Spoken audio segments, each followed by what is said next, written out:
Hi,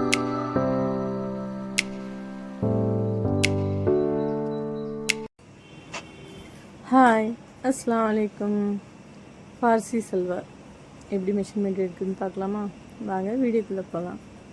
first நான் 2 metre துணி எடுத்திருக்கேன் இந்த பேண்ட் தைக்கிறதுக்காக. இது 4 ஃபோல்டு பண்ணி நம்ம இப்போ மெஷர்மெண்ட் எடுக்க போகிறோம். ஓகேங்களா? ஃபஸ்ட்டு நான் ஸ்கேல் எடுத்து மார்க்கரை வச்சு ஒரு 1/2 இன்ச்சுக்கு கால் பகுதியில் ஒரு 1/2 இன்ச்சுக்கான ஒரு லைன் போட்டுடுறேன். இது எதுக்குனாக்கா நம்ம மேலே கேன்வாஸ் வச்சு அது திருப்பி தைக்கணும். அதுக்காக எனக்கு இந்த லென்த்தில் துணி கம்மியாக இருக்கிறதுனால நான் 1/2 இன்ச்சுக்கு உள்ள துணி கொடுத்து மடித்து தைக்கிறதுக்காக வச்சுருக்கேன். ஓகேங்களா? நெக்ஸ்ட்டு 40 இன்ச் லென்த்து பேண்ட்டோடது. அந்த 40 இன்ச் லென்த்து சரியான இன்ஸ்டேப்பில் 40 இன்ச் வச்சு இதுக்கப்புறம் நான் ஒரு 6.5 இன்ச்சுக்கான ஒரு மார்க் பண்ணுறேன். 6.5 இன்ச்சுக்கு ஒரு நம்ம லைன் போட்டுடலாம். ஓகேங்களா? இப்போ இந்த மேலே இருக்கு இல்லைங்களா 6 இன்ச்சு, அந்த 6 இன்ச்சு துணியை வச்சு தான் நம்ம மேலே ஹிப்புக்கான மெஷர்மெண்ட் பார்க்க போகிறோம். ஓகேங்களா? அது நெக்ஸ்ட் பார்க்கலாம். அதுக்கப்புறமா நம்ம கால் பகுதி இந்த பேண்ட் ரொம்ப லூஸாக இருக்கும், அதை பார்க்கவே ரொம்ப அழகாக இருக்கும். அதனால நம்ம 10 இன்ச்சுக்கு ஒரு மார்க் பண்ணி அப்புறம் ஒரு 2 இன்ச்சுக்கு எக்ஸ்ட்ரா மார்க் பண்ணி வச்சுருக்கேன். ஓகேங்களா? இப்போ இந்த ஹிப்போட நம்ம அளவு எனக்கு ரெடி அளவு 21 இன்ச்சு வேணும். ஆனால் இதில் 17 இன்ச்சு தான் இருக்குது துணியில்.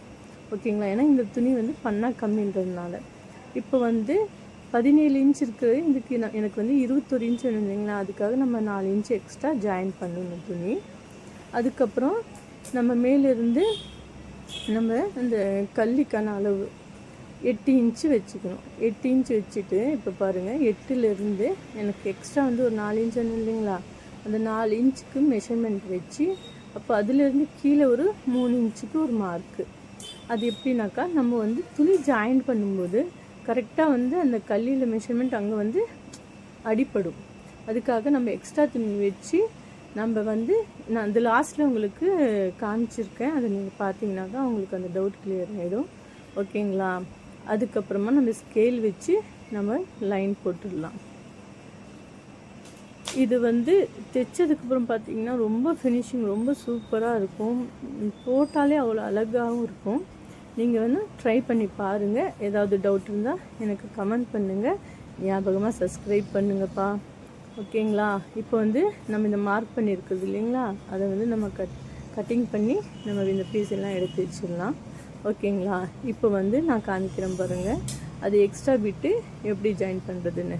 லென்த்து 13 இன்ச்சுக்கு எடுத்திருந்தேன்.